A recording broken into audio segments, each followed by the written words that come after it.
여러분, 세상에는 두 종류의 사람이 있습니다. 평범한 재능으로 평생 노력하며 살아가는 우리 같은 사람. 그리고 태어날 때부터 신의 축복을 받아 세상을 경악시키는 천재들. 오늘 우리가 이야기할 사건의 주인공은 바로 후자였습니다. 그녀의 이름은 이수연, 서울의 심장부. 대한민국 예술의 중심지라 불리는 홍대 앞에서 그녀는 살아있는 신화이자 전설이었습니다. 홍익대학교 미술대학 조속과 4학년 이수연. 그녀를 수식하는 말은 항상 화려했습니다. 1학년 때부터 모든 공모전을 휩쓴 괴물 신입. 교수들이 자신의 후계자라 칭하며 아꼈던 최고의 유망주. 동기들에게는 넘을 수 없는 벽이자 질투의 대상. 그녀의 손끝에서 탄생하는 작품들은 단순한 조형물을 넘어 살아 숨쉬는 생명체 같다는 평가를 받았습니다. 23세 어린 나이에 이미 그녀의 작품은 웬만한 기성작가보다 높은 가격에 거래될 정도였죠. 모두가 그녀의 졸업을 주목했습니다. 졸업과 동시에 한국 미술계의 판도를 바꿀 거대한 태풍이 될 것이라 믿어 의심치 않았습니다. 그녀의 졸업 전시회는 단순한 학생의 작품, 발표회가 아닌 거장의 데뷔 무대가 될 예정이었습니다. 그리고 2024년 3월 14일 모든 것이 무너져 내렸습니다. 졸업작품 최종 제출을 단 하루 앞둔 그날, 이수연은 사라졌습니다. 안개처럼, 연기처럼, 마치 처음부터 세상에 존재하지 않았던 사람처럼 증발해 버렸습니다. 그날 오후, 딸과 연락이 닿지 않자 불안감을 느낀 그녀의 어머니가 처음으로 학교를 찾았습니다. 하지만 딸의 모습은 어디에도 보이지 않았죠.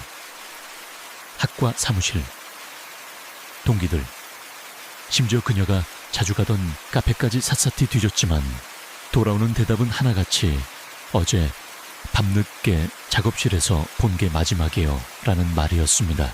불길한 예감은 언제나 현실이 됩니다. 어머니와 학교 조교는 경찰에 실종 신고를 함과 동시에 그녀의 성역이자 세상의 전부였던 학교 근처의 작은 반지하 작업실로 달려갔습니다. 끼익, 녹슨 철문이 열리고 코를 찌르는 익숙한 유화 물감과 테레빈유 냄새가 그들을 맞았습니다. 작업실 내부는 어지러웠습니다. 아니, 정확히 말하면 이수연답게 어지러웠습니다. 바닥에는 물감이 아무렇게나 흩뿌려져 있었고 벽에는 스케치와 아이디어 메모들이 빼곡하게 붙어 있었습니다. 수십 개의 캔버스와 조각상들이 주인을 잃은 채 공간을 채우고 있었죠. 평소 그녀의 작업 스타일을 아는 사람이라면 그저 치열한 창작의 흔적이라고 생각했을 겁니다. 하지만 그 치열함 속에는 소름 끼치는 위화감이 도사리고 있었습니다. 작업실 정중앙, 가장 큰 이젤 위에는 이번 졸업작품의 핵심이 될 거대한 캔버스가 놓여 있었습니다. 인간의 고뇌와 구원을 주제로 한 압도적인 유화. 이미 90% 이상 완성된 그 그림은 보는 사람의 숨을 멎게 할 만큼 강렬한 에너지를 뿜어내고 있었습니다. 그런데 그림이 미완성이었습니다. 작품의 활용점정이 되어야 할 주인공의 눈동자가 텅 빈 흰색 캔버스 상태로 남아 있었습니다. 마치 그림을 그리던 화가가 마지막 붓질을 앞두고 투명한 손에 의해 공중으로 낚아채지기라도 한 것처럼요. 경찰의 초기 감식 결과는 더욱 미스터리했습니다. 외부 침입의 흔적은 발견되지 않았습니다. 문은 잠겨있지 않았지만 억지로 연 자국이나 파손된 부분은 없었죠. 작업대 위에는 그녀의 지갑과 신용카드, 작업실 열쇠가 그대로 놓여 있었습니다. 의제는 밤샘 작업에 지쳐 잠시 걸쳐둔 듯한 외투가 아무렇게나 놓여 있었고요. 사라진 것은 단 2가지.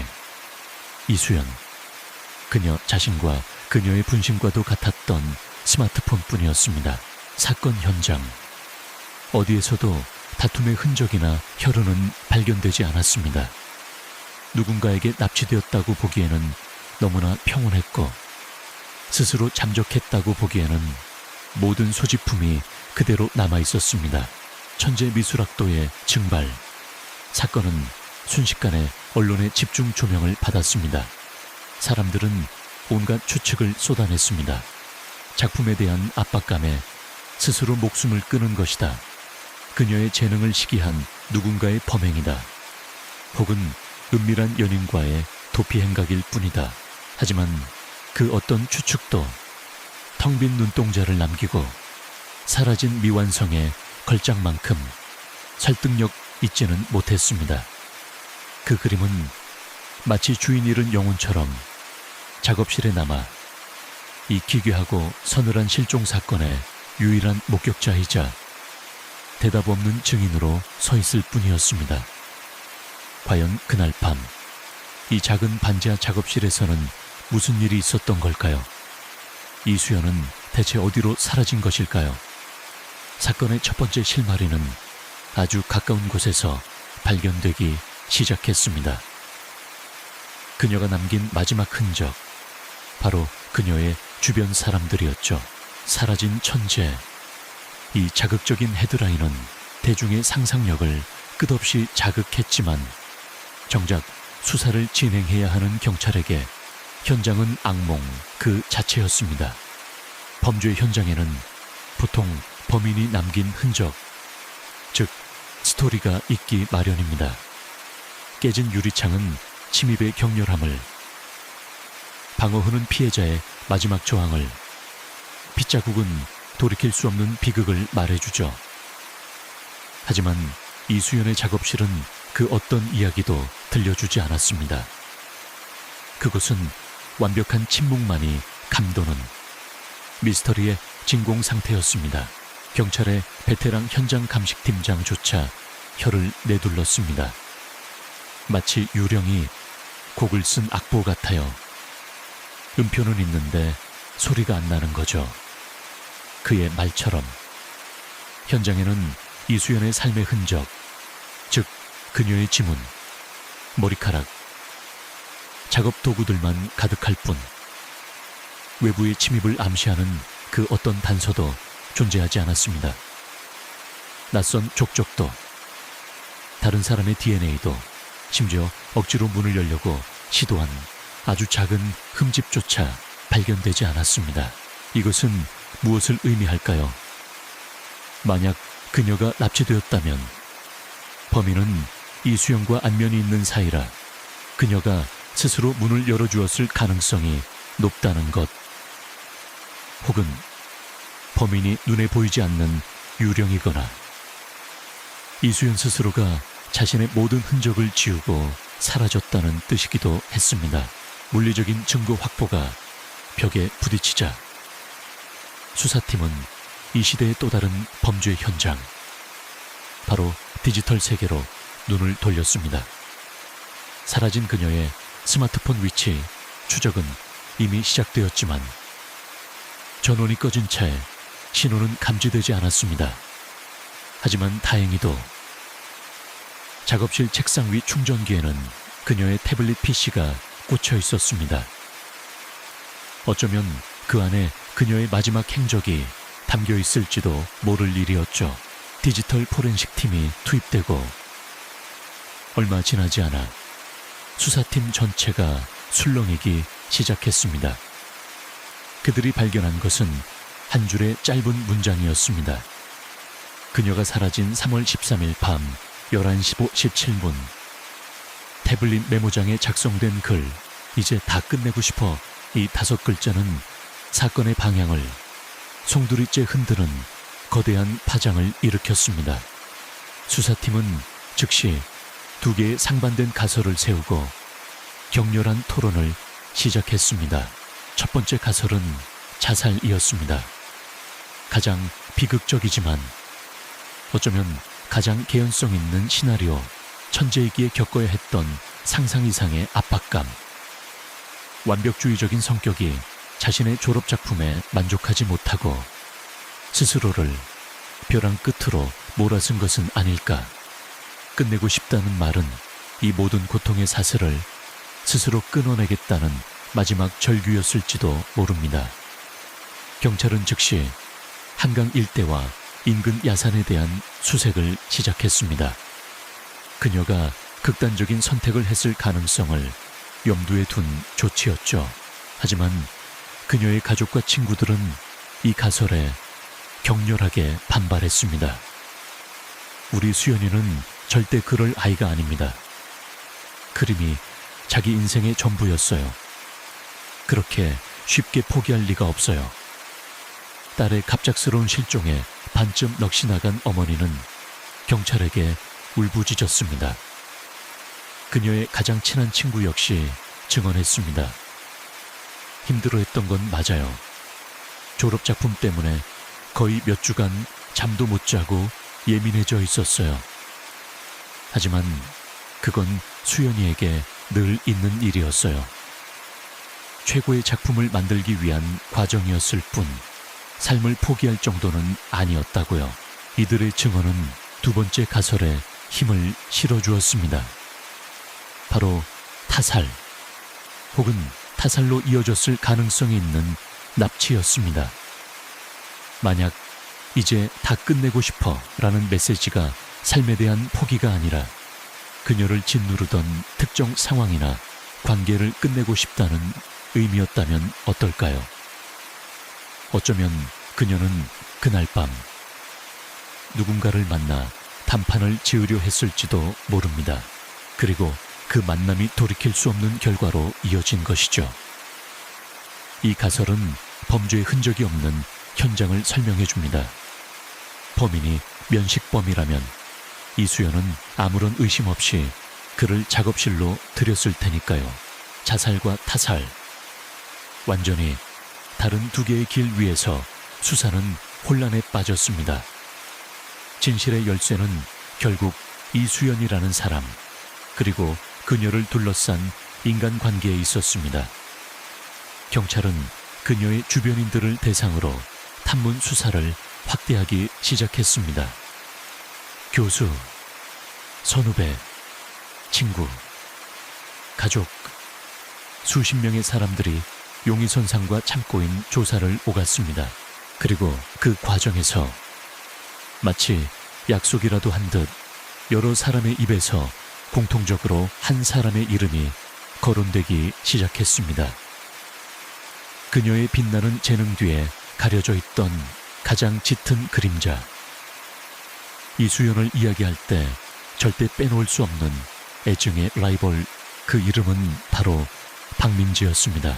모든 비극적인 이야기에는 필연적으로 악역이 등장하기 마련입니다. 이수연 실종 사건이라는 거대한 연극에 일막이 오르고 경찰과 대중의 시선은 단 한 명의 인물에게로 향했습니다. 스포트라이트를 받는 그녀의 이름은 박민지, 이수연의 가장 가까운 친구이자 동시에 그녀를 가장 증오했던 라이벌이었습니다. 박민지를 설명하기 위해선 먼저 그녀의 배경을 알아야 합니다. 그녀는 우리가 흔히 말하는 금수저였습니다. 아버지는 국내 굴지의 건설사 대표, 어머니는 강남에서 가장 유명한 갤러리 M 아트스페이스의 관장이었죠. 그녀는 태어날 때부터 최고급 물감으로 그림을 그렸고 걸음마를 뗄 때부터 세계적인 거장들의 작품을 보며 자랐습니다. 홍익대학교 미대 수석으로 입학했을 때까지만 해도 그녀의 인생은 탄탄대로 그 자체였습니다. 모두가 제2의 박민지가 나올 것이라며 그녀를 주목했습니다. 하지만 그 모든 영광은 단 한 사람, 편입생 이수연이 등장하면서 산산조각 났습니다. 넉넉지 않은 형편에 지방대학을 다니다 편입시험을 통해 홍대로 올라온 이수연. 그녀는 박민지가 가진 모든 배경과 지원을 비웃기라도 하듯 오직 순수한 재능 하나만으로 모든 것을 압도해버렸습니다. 박민지가 값비싼 재료와 세련된 기술로 그림을 그린다면 이수연은 캔버스 위에 자신의 영혼을 쏟아냈습니다. 박민지의 그림이 잘 만들어진 상품이라면 이수연의 그림은 심장을 뒤흔드는 작품이었죠. 교수들의 찬사는 언제나 이수연에게로 향했고 공모전의 대상 트로피는 늘 이수연의 차지였습니다. 박민지는 평생 처음으로 이인자라는 굴욕적인 딱지를 달게 되었습니다. 둘 사이요, 그냥 불과 얼음이었죠. 경찰 조사에서 한 동기는 이렇게 진술했습니다. 민지는 자존심이 하늘을 찌르는 애예요. 그런데 수연이 앞에서는 언제나 작아졌죠. 대놓고 싸우진 않았지만 그 미묘한 신경전은 주변 사람들 숨 막히게 할 정도였어요. 민지가 밤새 준비한 발표를 하면 수연이는 아무렇지 않게 스케치 몇 장으로 그걸 압도해버렸거든요. 그런 일이 반복될수록 민지 눈빛이 변하는 게 보였어요. 동경이 어느 순간부터 증오로 바뀌더군요. 경찰은 두 사람의 관계가 단순한 라이벌 의식을 넘어섰다는 것을 직감했습니다. 그리고 그들의 예감은 이수연이 사라지기 직전 두 사람이 정면으로 충돌했던 졸업작품 표절 시비에서 확신으로 바뀌었습니다. 이번 졸업 전시회의 가장 유력한 대상 후보는 단연 이수연과 박민지였습니다. 그런데 전시를 한 달 앞두고 박민지가 공개한 작품 컨셉이 이수연의 과거 아이디어와 매우 유사하다는 소문이 돌기 시작했습니다. 이수연이 1년 전 한 세미나에서 발표했던 도시의 고독과 익명성이라는 주제를 박민지가 거의 그대로 차용했다는 것이었습니다. 물론 아이디어가 겹칠 수는 있습니다. 하지만 미대처럼 좁은 세계에서, 그것도 최고의 라이벌 관계에 있는 두 사람의 아이디어가 겹쳤다는 것은 단순한 우연으로 보기 어려웠죠. 학생들 사이에서는 박민지가 이수연의 아이디어를 훔쳤다는 비난이 쏟아졌습니다. 그리고 이수연의 가장 친한 친구 A양의 증언은 이 사건에 기름을 부었습니다. 수연이가 사라지기 딱 닷새 전이었어요. 수연이가 저한테 그러더라고요. 민지한테 마지막으로 기회를 주려고. 그리고는 박민지 작업실로 찾아갔어요. 나중에 들었는데 둘이 엄청나게 싸웠대요. 수연이가 지금이라도 작품 컨셉 바꾸면 문제 삼지 않겠다. 하지만 끝까지 우기면 표절로 학과위원회에 정식으로 문제 제기하겠다고 했대요. 박민지가 길길이 날뛰면서 소리쳤다고 들었어요. 흙수저 주제에 감히 날 가르치려 들어 이 모욕감 내가 반드시 갚아줄 거야 라고요. 이 모욕감 내가 반드시 갚아줄 거야.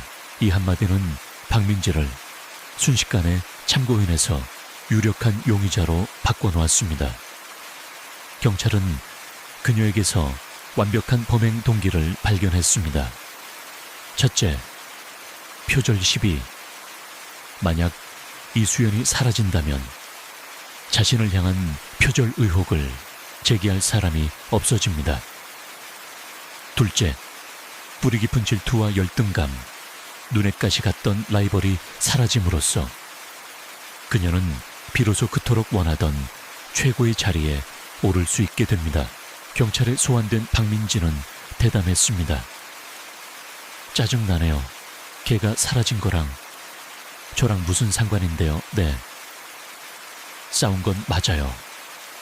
하지만 그게 죽이겠다는 뜻은 아니잖아요. 그 시간에 전 제 작업실에 있었어요. 그녀는 당당하게 알리바이를 주장했습니다. 하지만 그녀의 알리바이를 증명해 줄 사람은 아무도 없었습니다. 수사팀은 박민지를 범인으로 거의 확신하고 있었습니다. 그녀의 작업실과 자택에 대한 압수수색 영장이 발부되었고 모든 언론은 천재의 재능을 시기한 라이벌. 결국 해서는 안 될 선택을 했나와 같은 자극적인 제목의 기사들을 쏟아내기 시작했습니다. 이제 이 끔찍한 사건의 진실이 밝혀지는 것은 시간 문제처럼 보였습니다. 박민지를 옥죄할 결정적인 증거, 스모킹건만 찾아내면 되는 것이었죠. 그리고 그 증거는 모두의 예상을 뛰어넘는 방식으로 너무나도 쉽게 발견되었습니다. 경찰이 박민재라는 명확한 목표를 설정하자 굳게 닫혀있던 진실의 문이 열리기 시작하는 듯 했습니다. 아니, 정확히 말하면 진실처럼 보이는 문이었습니다. 그녀를 범인으로 지목하는 증거들이 마치 기다렸다는 듯 하나씩 세상의 그 모습을 드러내기 시작했습니다. 첫 번째 증거는 이수연이 사라진 지 일주일째 되던 날 아주 사소한 곳에서 발견되었습니다. 박민지의 개인 작업실이 있는 강남의 한 오피스텔 주변을 수색하던 경찰은 건물 뒤편 주차장 옆 작은 화단에서 무언가 번쩍이는 것을 발견했습니다. 흙과 낙엽더미 속에 파묻혀 있던 것은 바로 이수연의 사진이 박힌 학생증이었습니다. 이것은 단순한 분실물로 보기 어려웠습니다. 이수연의 작업실과 자택이 있는 홍대와는 직선거리로만 10km 이상 떨어진 곳이었습니다. 그녀가 이곳 강남까지 와서 학생증을 우연히 잃어버렸을 가능성은 거의 제로에 가까웠습니다. 이것은 명백히 이수연이 실종 직전 박민지의 작업실 근처에 있었다는 강력한 증거였습니다. 박민지는 경찰 조사에서 필사적으로 항변했습니다. 전 정말 몰라요. 걔가 여길 왜 와요? 이건 함정이에요. 누군가 제 작업실 근처에 일부러 가져다 놓은 거라고요. 그녀의 외침은 절박했지만 수사관들의 귀에는 범인의 궁색한 변명으로밖에 들리지 않았습니다. 두 사람의 관계를 아는 모든 사람에게 이 학생증은 그날 밤 두 사람이 만났고 그 만남이 비극으로 끝났다는 물리적 연결고리로 해석되었습니다. 그리고 며칠 뒤 박민지의 숨통을 조여오는 두 번째 증거가 디지털 세상에서 모습을 드러냈습니다. 사이버 수사팀이 홍익대학교 학생들의 익명 온라인 커뮤니티인 에브리타임의 과거 게시물들을 분석하던 중 이수연을 향한 악의적인 비방글들을 다수 발견한 것입니다. 이수연 걔, 순진한 척 뒤에서 남자 교수들 꼬리치는 거 모르는 사람 있냐. 무슨 천재는 천재야. 그냥 운 좋은 흙수저일 뿐이지.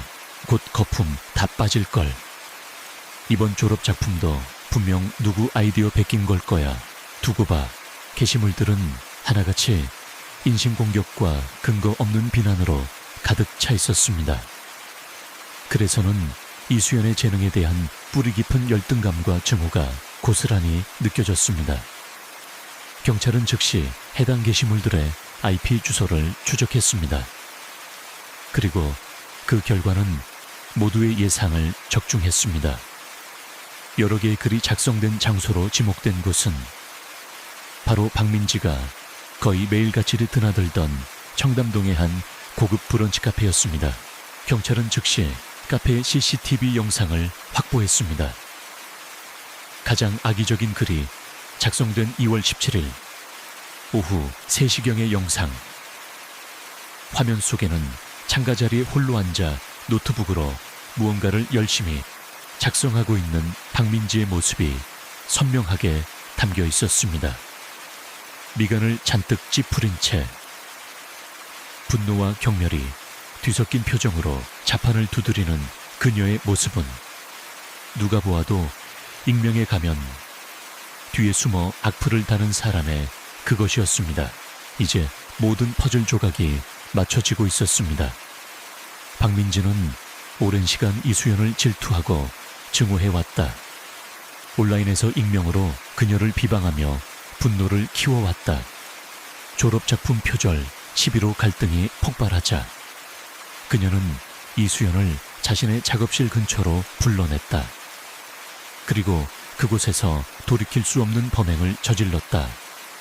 시신을 유기하고 완전 범죄를 꿈꿨지만 미처 처리하지 못한 학생증이 그녀의 발목을 잡은 것이다.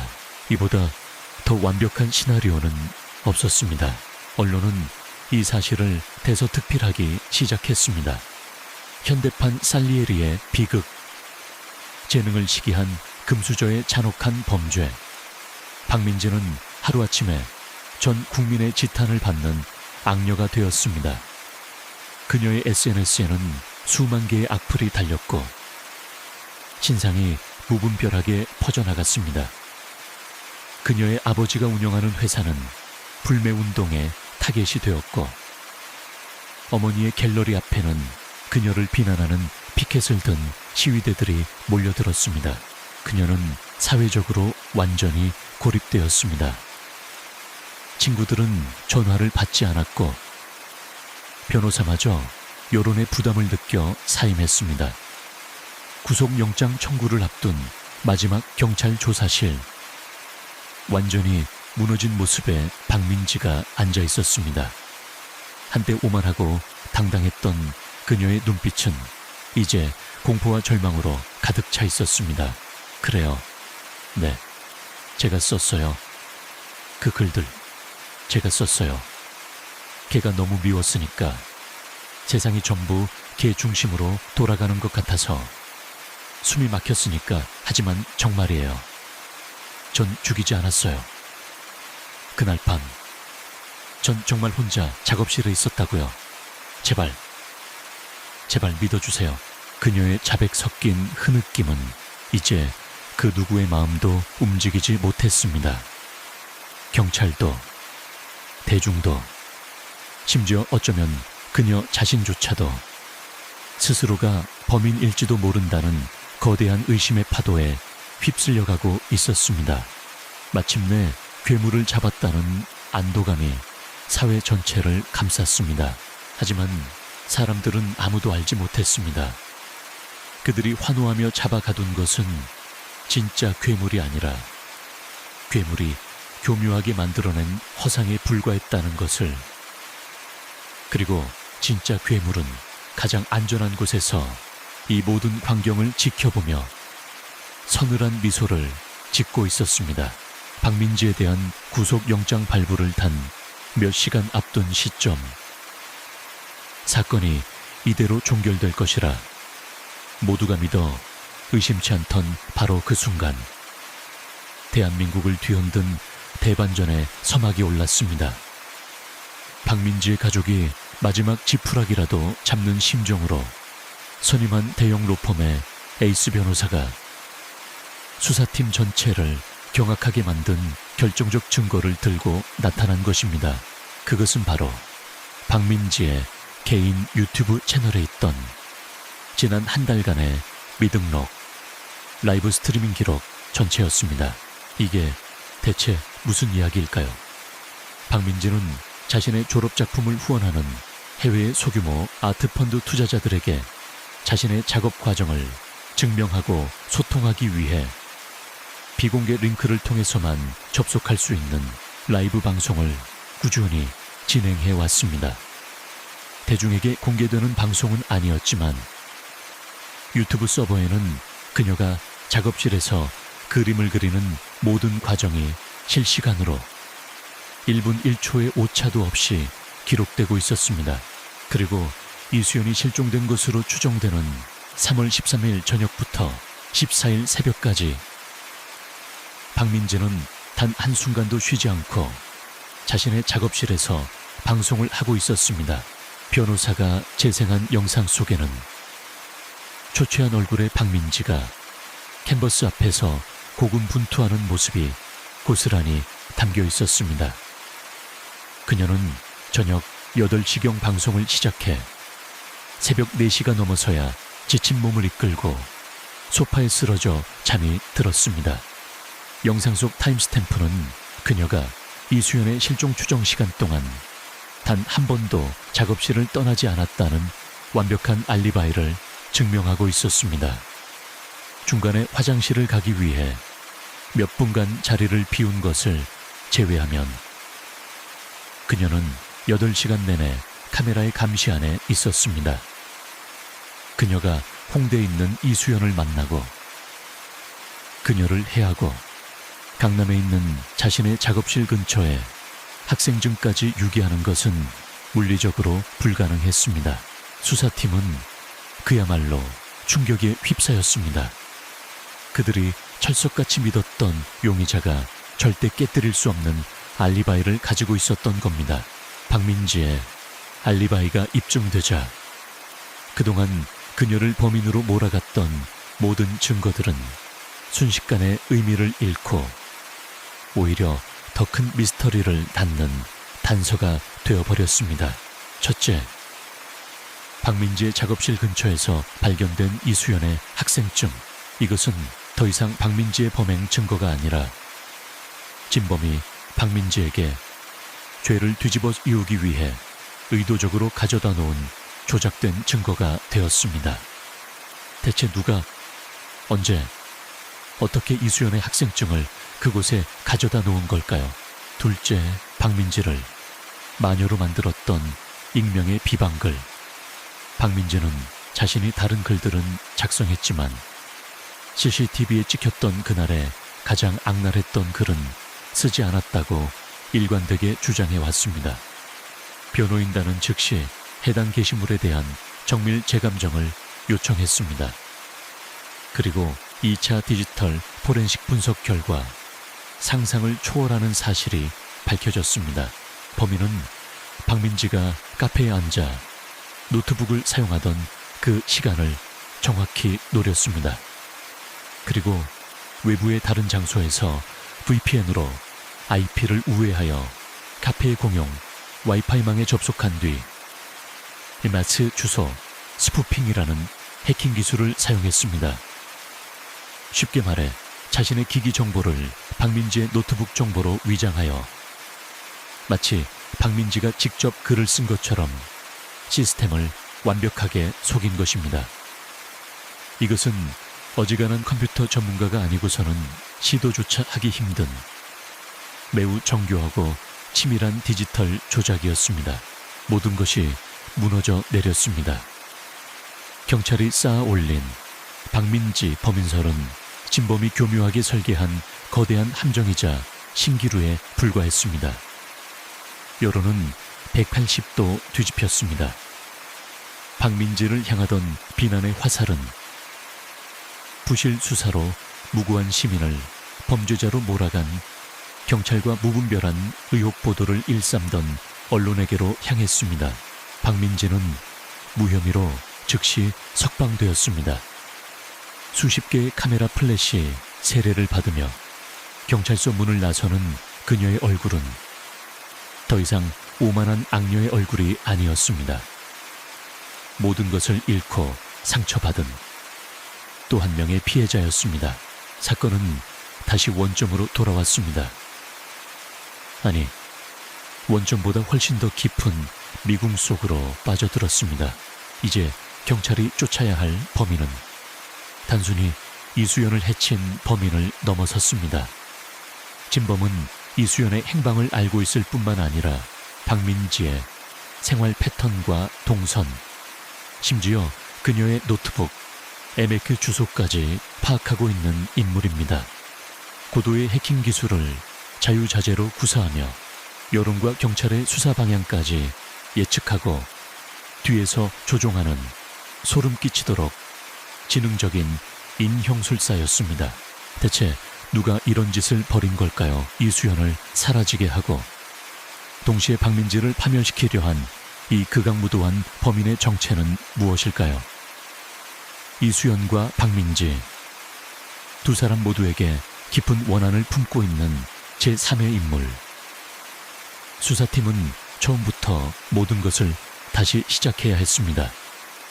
이수연의 주변 인물들을 이번에는 전혀 다른 관점에서 샅샅이 훑기 시작했습니다. 그리고 그들의 수사망에 이전에는 전혀 주목받지 않았던 한 남자의 이름이 서서히 떠오르기 시작했습니다. 사건이 원점으로 돌아오자 수사팀은 거대한 벽 앞에 선 기분이었을 겁니다. 범인이 만들어 놓은 화려한 함정에 완벽하게 속아 넘어갔고 대중의 신뢰는 바닥으로 떨어졌습니다. 이제 그들이 할 수 있는 일은 단 하나, 처음부터 다시 시작하는 것이었습니다.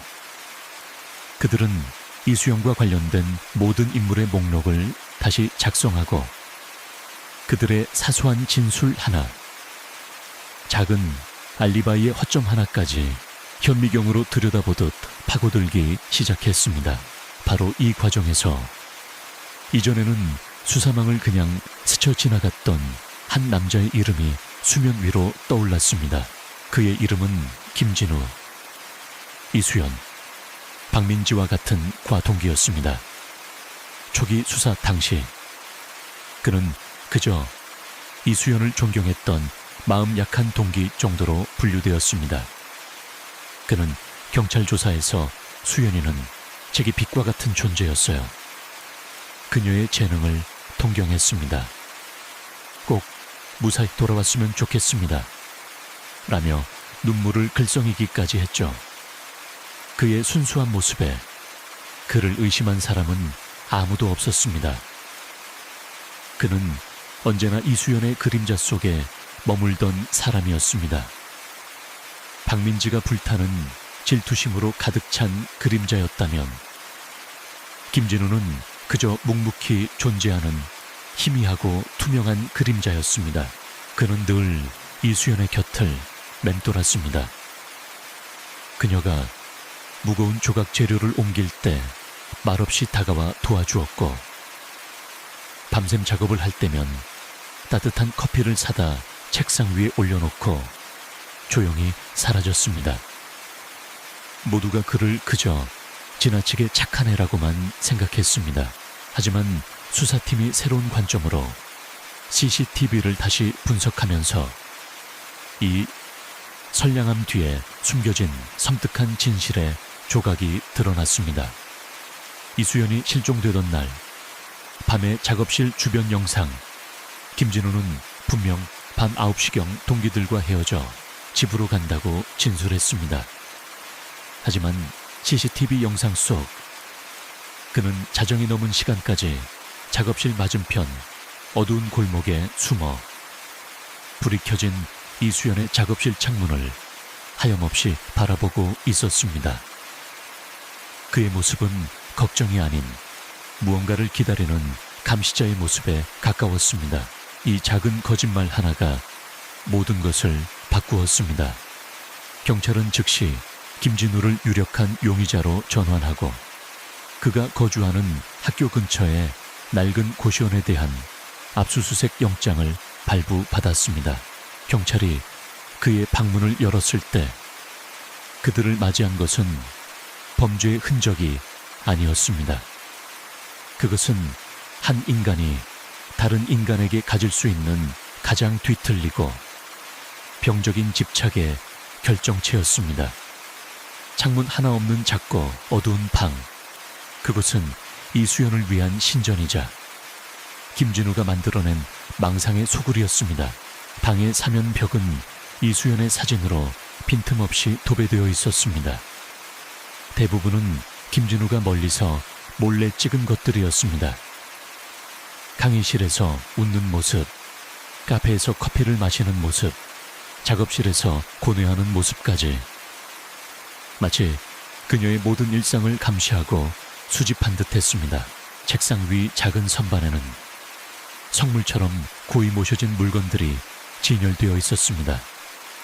이수연이 마시고 버린 음료수 캔, 그녀가 쓰다 버린 몽당 연필, 심지어 그녀의 머리카락, 몇 올이 담긴 작은 비닐, 지퍼백까지 이 모든 것이 김진우에게는 그녀의 일부이자 신성한 유물이었습니다. 경찰들은 순간 말을 잃었습니다. 이것은 단순한 동경이나 짝사랑이 아니었습니다. 한 인간의 영혼을 통째로 잠식해버린 무서운 스토킹의 증거였습니다. 그리고 마침내 침대 밑 깊숙한 곳에 숨겨져 있던 낡은 노트북 가방 안에서 경찰은 이 사건의 스모킹건을 찾아냈습니다. 박민지를 완벽한 범인으로 만들었던 인형술사의 도구들, 가방 안에는 여러 권의 전문 해킹 서적과 함께 불법으로 개통한 대포폰, 그리고 암호화된 USB 저장 장치가 들어있었습니다. 디지털 포렌식 팀이 USB에 암호를 해독했을 때 그 안에서는 박민지를 비방하기 위해 작성된 익명의 게시물 원본들과 에메이크 주소, 스푸핑에 사용된 프로그램의 로그 기록이 발견되었습니다. 범인은 김진우였습니다. 투명인간처럼 보였던 조용한 조력자. 그가 바로 박민지를 함정에 빠뜨리고 경찰과 대한민국 전체를 농락한 희대의 사기극을 벌인 진범이었던 것입니다. 김진우는 현장에서 즉시 체포되었습니다. 순순히 수갑을 차는 그의 얼굴에는 어떤 저항이나 놀람의 기색도 없었습니다. 마치 이 모든 상황을 예상하고 있었다는 듯 기이할 정도로 평온한 표정이었죠. 이제 모든 의문이 풀리는 듯 했습니다. 하지만 가장 핵심적인 미스터리는 오히려 더욱 증폭되었습니다. 만약 김진우가 이토록 이수연을 숭배에 가까울 정도로 집착했다면 대체 왜 그녀를 사라지게 만든 걸까요? 박민지를 향한 증오심이 이 모든 범행의 동기였을까요? 아니면 그의 뒤틀린 집착이 결국 숭배의 대상을 파괴하는 가장 끔찍한 형태로 변질된 것일까요? 경찰은 김진우가 이수연을 살해하고 시신을 유기했을 가능성에 무게를 뒀습니다. 이제 남은 것은 그의 입을 여는 것뿐이었습니다. 그리고 곧이어 시작된 취조실 안에서 김진우는 모두의 예상을 다시 한번 뛰어넘는 충격적인 자백을 시작했습니다. 김진우가 체포되자 경찰은 이 끔찍한 사건의 마지막 퍼즐 조각이 맞춰졌다고 생각했습니다. 뒤틀린 집착이 낳은 비극, 스토킹이 살인으로 이어진, 어쩌면 우리 사회에서 너무나 익숙해져 버린 종류의 범죄. 남은 것은 그의 입에서 살인이라는 두 글자와 시신을 유기한 장소를 받아내는 것뿐이었습니다. 하지만 취조실에 앉은 김진우의 모습은 그들의 예상을 완전히 빗나갔습니다. 그는 겁에 질려 있지도 죄책감에 무너져 내리지도 않았습니다.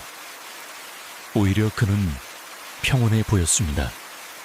마치 오랫동안 기다려온 순간을 맞이한 순교자처럼 한참 동안 침묵을 지키던 그가 마침내 입을 열었을 때 그의 첫 마디는 취조실의 모든 공기를 얼어붙게 만들었습니다. 형사님들이 찾고 있는 답, 제가 전부 드리겠습니다. 박민지를 함정에 빠뜨린 것도, 온라인에 글을 올리고 학생증을 가져다 놓은 것도 전부 제가 한 짓이 맞습니다. 그는 담담하게 모든 것을 인정했습니다. 하지만 그의 이야기는 거기서 끝나지 않았습니다. 그는 천천히 고개를 들어 형사들의 눈을 똑바로 바라보며 말했습니다. 하지만 가장 중요한 사실을 하나 놓치고 계시는군요. 그의 입가에 기묘한, 거의 미소에 가까운 표정이 스쳐 지나갔습니다. 이수연은 죽지 않았습니다. 그녀는 지금 이 순간에도 어딘가에서 살아있습니다. 살아있다. 이 한마디는 사건의 전제를 송두리째 파괴하는 폭탄 선언이었습니다. 그렇다면 지난 몇 주간 대한민국을 떠들썩하게 했던 이 모든 것은 대체 무엇이었단 말인가? 형사들이 충격 속에서 질문을 쏟아내기도 전에 김진우는 마치 잘 짜인 각본을 읊듯 자신의 진실을 털어놓기 시작했습니다. 그의 이야기는 충격적이었습니다. 그는 자신이 이 사건의 주범이 아니라 이수연의 의지를 받든 충실한 공범이자 조력자라고 주장했습니다. 이 모든 것을 계획하고 지시한 진짜 배우는 바로 피해자로 알려진 이수연 자신이었다는 것입니다. 수연이는 고통받고 있었습니다. 김진우의 목소리는 광적인 숭배심으로 가득 차 있었습니다. 세상은 그녀를 천재라고 불렀지만 그건 그녀에게 축복이 아니라 저주였어요. 모두의 기대, 부모님의 집착, 그리고 박민지 같은 쓰레기들의 끝없는 질투와 괴롭힘 속에서 그녀의 영혼은 죽어가고 있었습니다. 김진우의 주장에 따르면 이수연은 실종되기 한 달 전 비밀리에 그를 찾아왔다고 합니다. 그리고 눈물을 흘리며 자신의 계획을 털어놓았다는 겁니다. 천재 화가 이수연이라는 이름의 감옥에서 탈출하고 싶다고, 이 세상에서 완벽하게 사라져 아무도 자신을 모르는 곳에서 평범한 사람으로 살고 싶다고 말입니다. 그리고 그녀는 자신의 유일한 이해자인 김진우에게 이 위대한 탈출극의 조력자가 되어달라고 부탁했다는 것입니다. 저에게 그녀의 부탁은 신의 명령과도 같았습니다. 그는 황홀한 표정으로 말을 이었습니다. 모두가 그녀의 재능만을 바라볼 때 저는 그녀의 고통을 보았습니다. 제가 그녀를 구원해야만 했습니다. 그의 자백은 막힘이 없었습니다. 그는 이수연의 지시에 따라 어떻게 박민지를 함정에 빠뜨릴 계획을 세웠는지 상세하게 설명했습니다. 박민지의 노트북 해맥 주소를 알아내기 위해 몇 주간 그녀를 미행했고 이수연의 학생증을 그녀의 작업실 근처에 몰래 가져다 놓은 날에 동선까지 완벽하게 진술했습니다. 그의 진술은 경찰이 확보한 증거와 정확하게 일치했습니다. 그는 박민지를 파멸시킨 것에 대해 일말의 죄책감도 보이지 않았습니다. 그 여자는 악마였어요. 나의 여신을 끊임없이 괴롭혔죠. 자신의 죄에 대한 대가를 치렀을 뿐입니다. 그건 범죄가 아니라 정의의 심판이었습니다. 그렇다면 가장 중요한 질문, 이수연은 지금 어디에 있는가? 김진우는 고개를 저었습니다. 모릅니다. 제 역할은 그녀가 세상에서 사라지는 것을 돕고 박민지에게 모든 의심이 쏠리게 만들어 시간을 벌어주는 것까지였습니다. 그녀가 완벽하게 떠날 수 있도록 저는 그녀의 행선지를 묻지 않았고 그녀도 말해주지 않았습니다. 그게 그녀를 위한 저의 마지막 배려였습니다. 취조실은 다시 침묵에 잠겼습니다. 형사들은 극심한 혼란에 빠졌습니다. 김진우의 이야기는 너무나 비현실적이었습니다. 망상에 빠진 스토커가 자신이 스토킹하던 대상을 죽인 후 그녀를 신격화하기 위해 꾸며낸 이야기일 가능성이 높았습니다. 하지만 그가 진술하는 범행 수법의 치밀함과 증거와의 일치성은 그의 말을 완전히 무시할 수 없게 만들었습니다. 사건은 다시 한번 미궁 속으로 빠져들었습니다. 이수연은 과연 살아있는 것일까? 그녀는 김진우의 주장처럼 모든 것을 계획한 교활한 배우인가? 아니면 김진우의 망상 속에서만 존재하는 비극적인 희생양인가? 이제 경찰이 할 수 있는 일은 단 하나였습니다. 김진우의 자백이 아닌 객관적인 물증을 찾는 것, 이수연이 이 모든 것을 계획했다는 혹은 김진우가 거짓말을 하고 있다는 결정적인 증거. 그들은 김진우의 집에서 압수한 모든 물품들을 먼지 한 톨까지 다시 분석하기 시작했습니다. 그리고 그 속에서 아무도 예상치 못했던 진실의 마지막 조각이 모습을 드러내기를 기다리고 있었습니다. 김진우의 자백은 사건을 더욱 깊은 안개 속으로 밀어 넣었습니다. 그의 말이 사실이라면 이수연은 희대의 사기극을 벌인 주범이었고, 거짓이라면 그는 이수연을 살해한 후 그녀를 신격화하려는 망상에 빠진 살인범이었습니다. 진실을 가려낼 수 있는 것은 이제 물증뿐이었습니다. 수사팀은 마지막 희망을 걸고 김진우의 방에서 압수한 모든 증거물들을 원전부터 재검토하기 시작했습니다. 그리고 마침내 그들은 찾아냈습니다. 아무도 예상하지 못했던 곳에 숨겨져 있던 사건의 모든 것을 기록한 판도라의 상자를 말입니다. 그것은 박민지를 함정에 빠뜨리는 데 사용되었던 USB 저장 장치 안에 있었습니다. 포렌식 팀은 초기 해킹 관련 파일들만 확인했지만 심층 분석 과정에서 존재 자체가 숨겨져 있던 암호화된 비밀 파티션을 발견했습니다. 몇 시간에 걸친 암호 해독 작업 끝에 마침내 파티션의 잠금이 풀렸습니다. 그 안에는 단 하나의 워드 파일이 들어있었습니다. 파일명은 페르소나. 파일을 열자 형사들은 자신들의 눈을 의심했습니다. 그것은 이수연이 지난 1년 반 동안 비밀리에 작성해온 그녀의 진짜 내면이 담긴 일기장이었습니다. 그 일기장의 첫 문장은 이렇게 시작되었습니다. 세상 사람들은 나를 천재라고 부른다. 맞는 말이다. 하지만 그들은 나의 진짜 재능을 모른다. 나의 진짜 재능은 그림 따위가 아니다.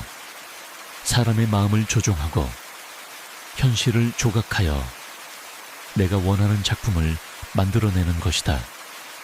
나의 졸업 작품은 캔버스 위에 그려지지 않을 것이다. 그것은 현실 그 자체가 될 것이다. 한 장, 한 장 넘어갈수록 그 안에 담긴 내용은 충격을 넘어 공포에 가까웠습니다. 일기장 속 이수연은 우리가 알던 비운의 천재가 아니었습니다. 그녀는 극단적인 나르시시즘과 타인에 대한 경멸로 가득 찬 냉혈한 소시오패스에 가까운 인물이었습니다. 그녀는 자신의 재능이 주는 압박감 때문에 고통스러워한 것이 아니었습니다.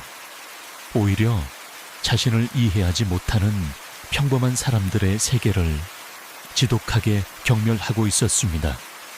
그녀에게 이번 실종 사건은 탈출이 아니라 세상을 향한 그녀의 마지막 퍼포먼스 아트이자 걸작이었습니다.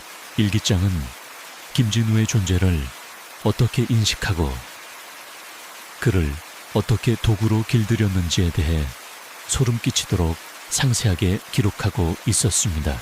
오늘 김진우가 또 나에게 커피를 사다 주었다. 그의 눈에는 광적인 숭배심이 가득하다. 가련한 영혼. 그는 나를 이해한다고 착각하지만 그는 그저 내 작품을 완성시켜줄 가장 완벽하고 생각 없는 붓일 뿐이다. 이제 서서히 물감을 묻혀야겠다. 그녀는 김진우의 병적인 집착을 두려워한 것이 아니라 오히려 그것을 완벽하게 파악하고 이용했습니다. 일부러 그에게만 약한 모습을 보여주고 박민지 때문에 힘들다고 눈물 흘리는 연기를 하며 그가 자신을 지켜야 할 여신으로 믿게 만들었습니다. 김진우는 그녀의 구원자가 아니었습니다. 그는 처음부터 끝까지 그녀의 손아귀 위에서 놀아난 가장 충실한 장기말이었습니다.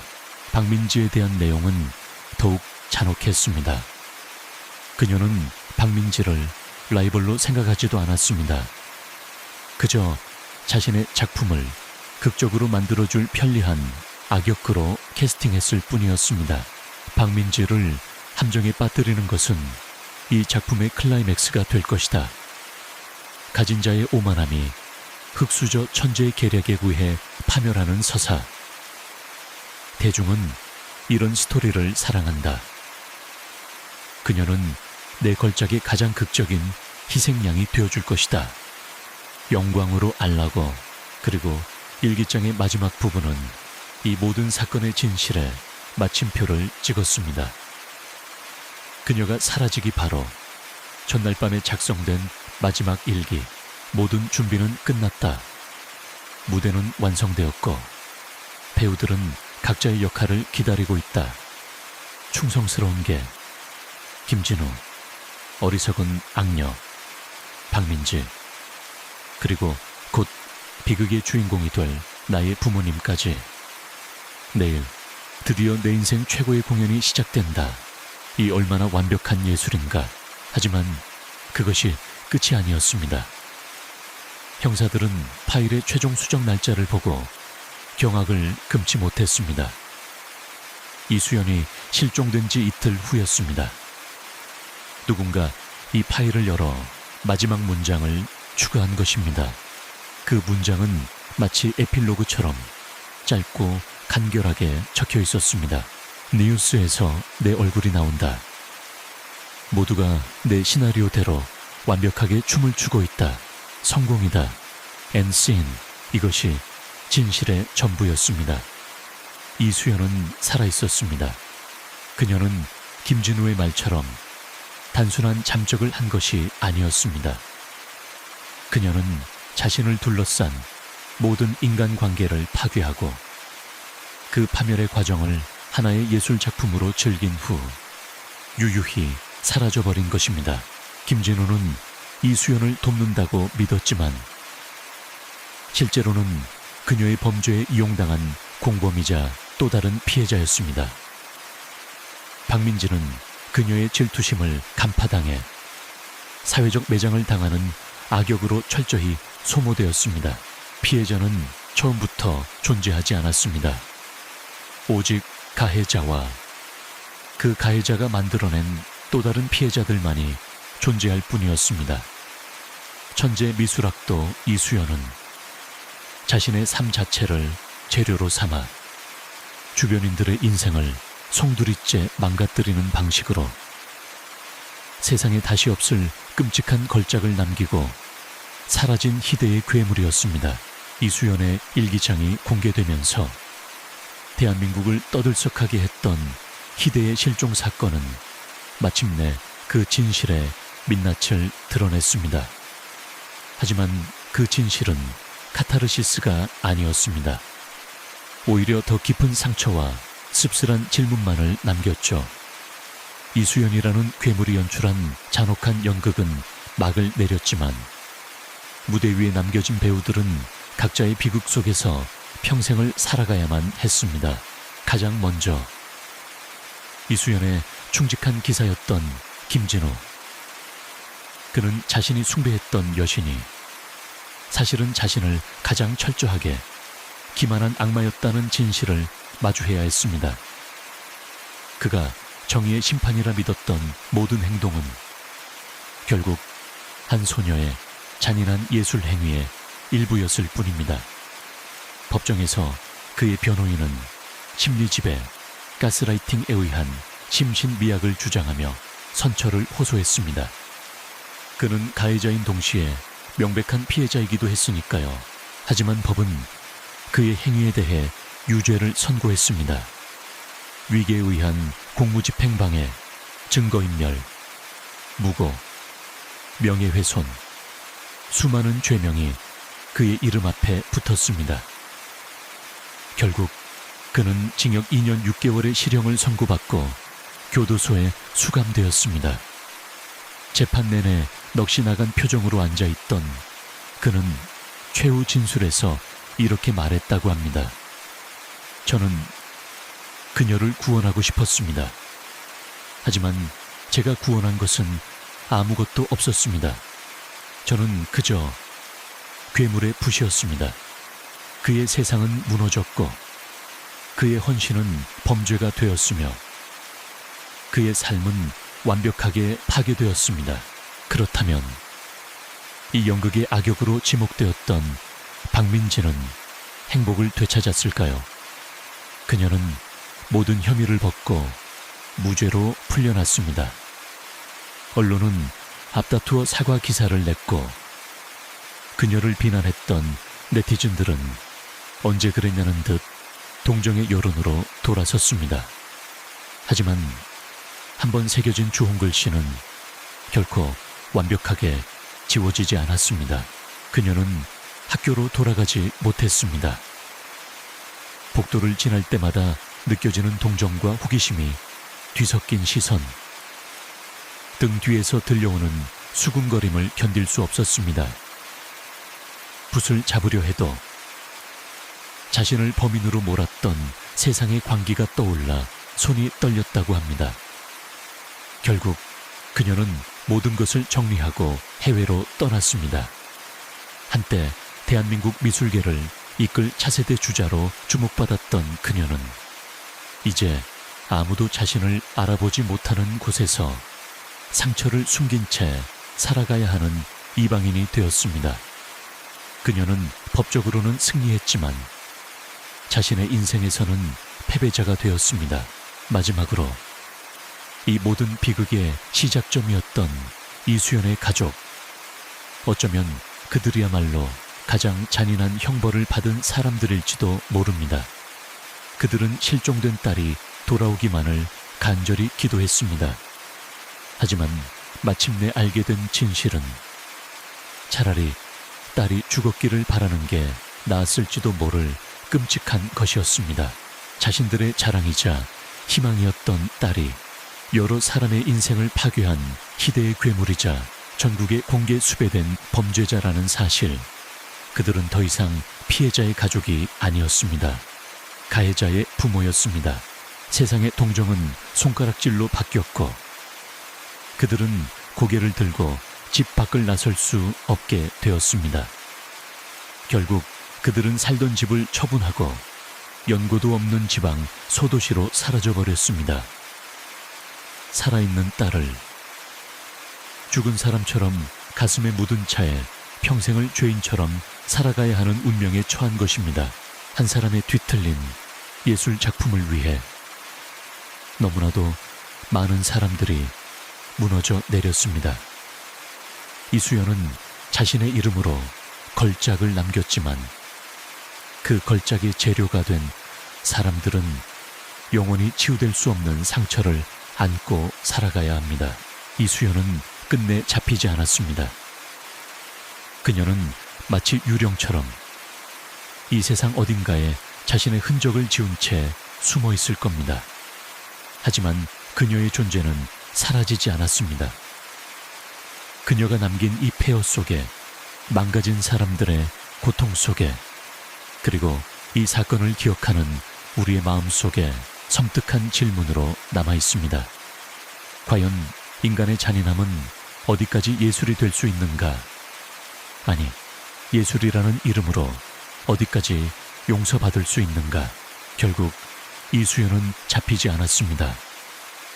그녀의 이름은 인터폴 적색 수배 명단에 올랐고 경찰은 여전히 그녀의 행방을 쫓고 있지만 그녀는 마치 연기처럼 자신이 계획했던 대로 완벽하게 세상에서 증발해 버렸습니다. 그녀는 자신의 범죄에 대해 어떤 처벌도 받지 않았습니다. 그녀는 지금 어디서 어떤 모습으로 살아가고 있을까요? 죄책감이라는 감정을 느끼기는 할까요?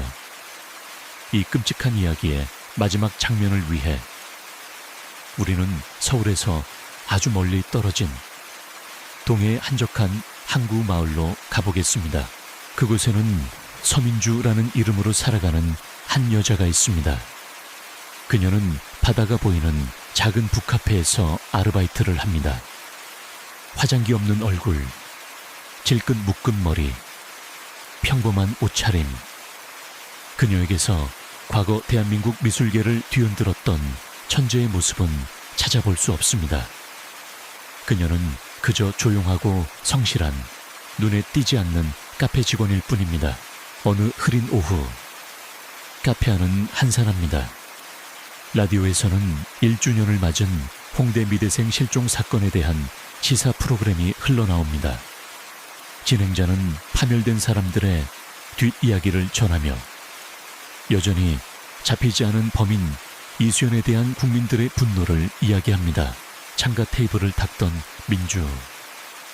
아니, 이수연은 잠시 라디오 쪽으로 고개를 돌립니다. 자신의 이름, 김진우와 박민지의 이름, 부모님의 이야기가 흘러나오지만 그녀의 표정에는 아주 작은 동요조차 없습니다. 슬픔도, 죄책감도, 불안도 보이지 않습니다. 그저 아주 잠깐 자신의 오래전 작품에 대한 설명을 듣는 것처럼 무심하고 건조한 눈빛이 스쳐 지나갈 뿐입니다. 마치 아주 잘 만든, 하지만 이제는 흥미가 사라진 자신의 그림을 바라보듯 그녀는 이내 고개를 돌려 다시 테이블을 닦기 시작합니다. 창밖으로는 회색빛 겨울 바다가 끝없이 펼쳐져 있습니다. 그녀는 그 완벽한 익명성 속으로 자신의 다음 작품을 구상하고 있을지도 모를 일입니다. 그녀는 완벽한 탈출에 성공했습니다. 그리고 우리에게 이 모든 이야기는 가장 근원적이고도 섬뜩한 질문 하나를 남깁니다. 과연 악마는 어떤 얼굴을 하고 있을까요? 우리는 흔히 악마를 특정한 모습으로 상상합니다. 분노와 증오로 일그러진 얼굴, 혹은 광기와 집착에 사로잡힌 눈빛. 그래서 우리는 박민지의 질투 속에서, 김진우의 집착 속에서 범인의 얼굴을 찾으려 했습니다. 하지만 우리는 처음부터 틀렸습니다. 이 사건은 우리에게 보여줍니다. 가장 위험하고 잔인한 악마는 우리가 가장 쉽게 믿고 동정하는 얼굴을 하고 있다는 것을. 그들은 천재의 가면, 피해자의 가면, 연약한 소녀의 가면을 쓰고 바로 우리 곁에 가장 가까운 곳에 숨 쉬고 있습니다. 그들은 뜨거운 분노로 사람을 해치지 않습니다. 차가운 이성으로 사람의 영혼을 파괴합니다. 그들에게 인간의 삶은 존중해야 할 가치가 아니라 자신의 예술혼을 불태울 수 있는 흥미로운 재료일 뿐입니다. 그들의 잔혹한 범죄는 죄가 아니라 세상을 향한 자기 표현이자 퍼포먼스입니다.